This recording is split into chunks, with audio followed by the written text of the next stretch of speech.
El periodo fetal se extiende desde la 9ª semana de gestación hasta el nacimiento. Se caracteriza por la maduración de los tejidos y los órganos y por el crecimiento rápido del cuerpo. La edad del feto se relaciona con la longitud, se expresa en semanas o meses y se calcula de manera precisa desde el momento de la fecundación.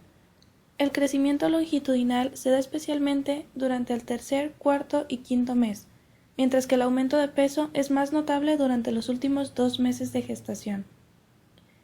En general, el periodo de embarazo se considera de 280 días o 40 semanas después del último periodo menstrual normal. La mayoría de los neonatos pesan entre 2.700 y 4.000 gramos al nacer. A lo largo del tiempo, el crecimiento del cuerpo se acelera mientras hay una relativa desaceleración del crecimiento de la cabeza. Al iniciarse el tercer mes, la cabeza constituye alrededor de la mitad de la longitud cefalocaudal. Al inicio del quinto mes, su tamaño corresponde casi a 1/3 de la longitud y, en el momento del nacimiento, corresponde a 1/4 parte de la longitud vértice-talón. Los ojos se desplazan al lado ventral de la cara y las orejas se sitúan cerca de su posición definitiva en los lados de la cabeza.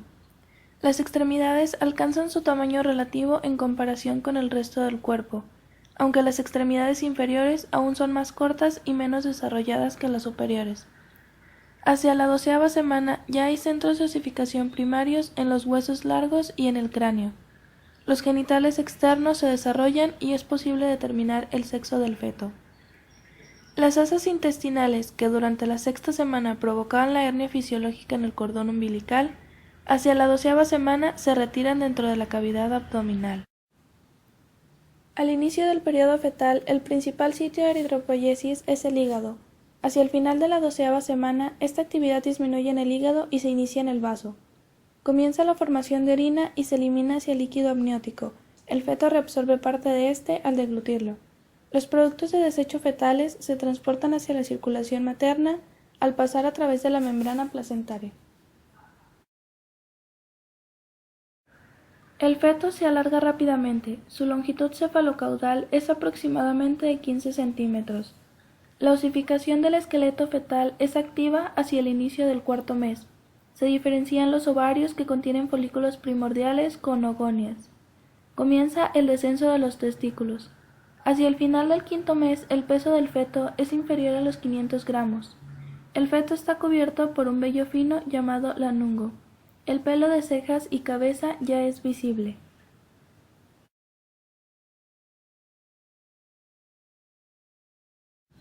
El peso aumenta considerablemente. Durante el 6º mes, la piel es rojiza y de aspecto arrugado debido a la falta de tejido conjuntivo subyacente. El aparato respiratorio y el sistema nervioso central aún no están suficientemente diferenciados.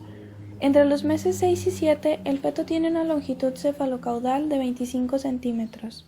Ya es posible despertar los reflejos pupilares a la luz en ambos ojos. Durante los últimos 2 meses, el feto adquiere contornos bien redondeados gracias al depósito de grasa subcutánea. La piel está cubierta por un vernix caseosa compuesta por productos de secreción de las glándulas sebáceas. En el momento del nacimiento, su longitud cefalocaudal alcanza unos 36 centímetros y la longitud vértice-talón es de alrededor de 50 centímetros. Los rasgos sexuales son bien pronunciados y los testículos deben estar en el escroto. La placenta es el órgano que facilita el intercambio de nutrientes y gases entre los compartimentos materno y fetal. Al inicio de la 9ª semana aumenta la demanda de nutrientes, por lo que se presentan cambios importantes en la placenta, como el aumento del área superficial para facilitar el intercambio. El componente fetal de la placenta deriva del trofoblasto y del mesodermo extraembrionario o placa coriónica, mientras que el componente materno procede del endometrio uterino.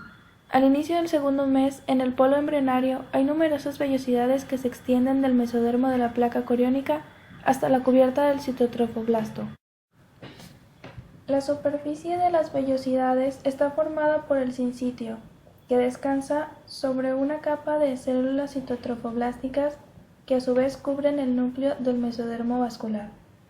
El sistema capilar que se desarrolla en el núcleo de los tallos vellosos pronto entrará en contacto con los capilares de la placa coriónica y del películo de fijación, y de esta manera se origina el sistema vascular extraembrionario.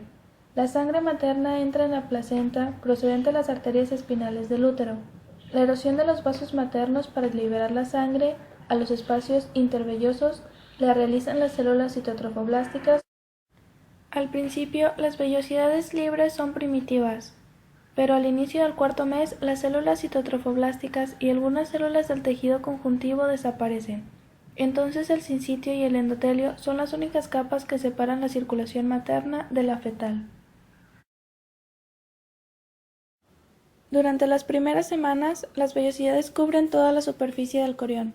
Conforme avanza el embarazo, las vellosidades del polo embrionario forman el corión frondoso o corión velloso. Las vellosidades del polo abembrionario degeneran y para el tercer mes esta parte es lisa y se conoce como el corión liso. La decidua o capa funcional del endometrio que cubre el corión velloso es la decidua basal, mientras que la capa que cubre el polo embrionario es la decidua capsular. Durante el desarrollo del feto, la decidua capsular se degenera y el corión liso queda en contacto con la decidua parietal. Así el corión frondoso es quien participará en procesos de intercambio y junto con la decidua basal formarán la placenta. Al inicio del cuarto mes, la parte fetal de la placenta se encuentra bordeada por la placa coriónica y la parte materna está rodeada por la placa decidual.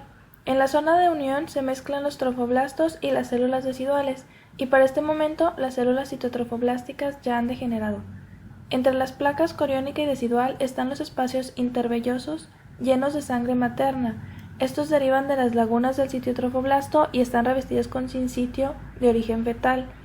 La decidua forma los tabiques deciduales que separan los espacios intervellosos, pero no llegan hasta la placa coriónica. Una capa sincitial separa la sangre materna de las lagunas intervellosas del tejido fetal a las vellosidades. La formación de estos tabiques divide la placenta en distintos compartimentos o cotiledones. Los cotiledones reciben sangre a través de las arterias espinales que perforan la placa decidual y entran en los espacios intervellosos. La sangre oxigenada baña las vellosidades del árbol y de esta manera el oxígeno es transferido del útero a la placenta y de la placenta al feto, mientras que el dióxido de carbono es transferido del feto de regreso hacia la placenta. La sangre materna de los espacios intervellosos queda separada de la sangre fetal por un derivado coriónico, por ello la placenta humana se considera de tipo hemocordial. Normalmente la sangre materna no se mezcla con la sangre fetal.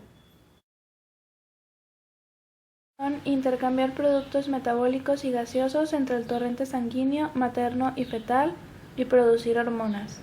El intercambio de gases como oxígeno, dióxido de carbono y monóxido de carbono se lleva a cabo por difusión simple. El intercambio de nutrientes y electrolitos como aminoácidos, ácidos grasos, carbohidratos y vitaminas. La transmisión de anticuerpos maternos. La competencia inmunitaria empieza a desarrollarse al final del tercer trimestre. Las inmunoglobulinas están constituidas casi exclusivamente por inmunoglobulina G materna y de esta manera el feto adquiere inmunidad pasiva. Durante los 2 primeros meses de embarazo se produce gonadotropina coriónica humana que mantiene el cuerpo lúteo y somatomamotropina, hormona del crecimiento que da prioridad al feto respecto de la glucosa sanguínea materna. Hacia el final del cuarto mes se produce progesterona para mantener el embarazo si el cuerpo lúteo es eliminado o no funciona bien, y hormonas estrogénicas, principalmente estriol, que estimulan el crecimiento del útero y del desarrollo de las glándulas mamarias.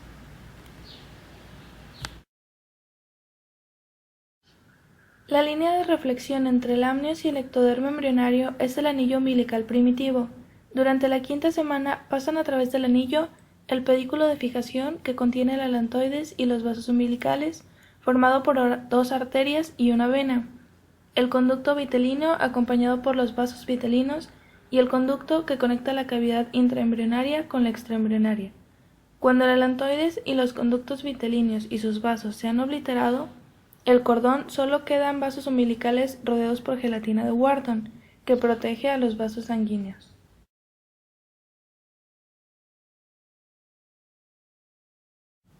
El líquido amniótico es producido por las células amnióticas, pero sobre todo procede de la sangre materna. Durante el desarrollo aumenta hasta los 1000 mililitros. El líquido amniótico absorbe los movimientos bruscos, evita que el embrión se adhiera al amnios y permite que el feto se mueva. Durante el inicio del 5º mes, el feto se traga su líquido amniótico, al que se añade la orina fetal. Esta orina es principalmente agua, ya que la placenta se encarga del intercambio de los residuos metabólicos. Durante las últimas 2 a 4 semanas, el miometrio uterino entra en una fase de engrosamiento de la región superior del útero y un adelgazamiento de la región inferior y del cuello del útero. El parto se divide en 3 fases. La primera es el borramiento y dilatación del cuello uterino. Las contracciones uterinas empujan el saco amniótico con el conducto cervical. El segundo es el nacimiento del feto y la tercera es la expulsión de la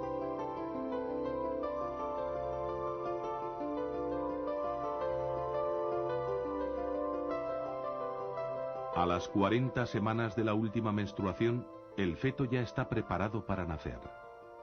Se distinguen en el parto los periodos de dilatación, expulsión y alumbramiento.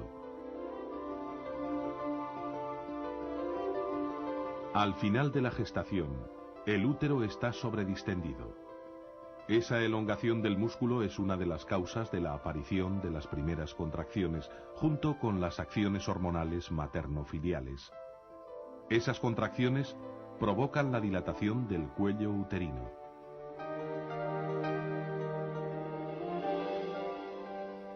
Se dice que esa dilatación es completa cuando alcanza los 10 centímetros de diámetro. En ese momento ocurre la rotura de la bolsa de las aguas, con la correspondiente salida del líquido amniótico.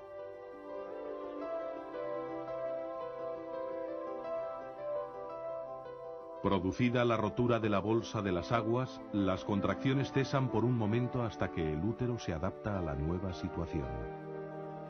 Cuando está listo, a los 10 o 15 minutos, reaparecen las contracciones, pero ahora más intensas y frecuentes.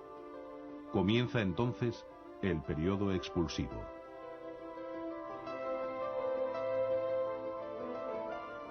En este momento, la madre, a la vez que siente las contracciones, siente también la necesidad de empujar con la pared abdominal. Esos pujos son cada vez más frecuentes y de mayor duración, conforme el feto va progresando a través del canal del parto. Una vez que ha terminado el proceso expulsivo, las contracciones uterinas cesan durante unos 15 minutos. Luego reaparecen para expulsar la placenta. Han pasado 9 meses desde el momento de la unión de dos células, la materna y la paterna, el óvulo y el espermatozoide. Durante ese tiempo, se han ido sucediendo con increíble precisión una serie de complejas transformaciones que culminan con el parto.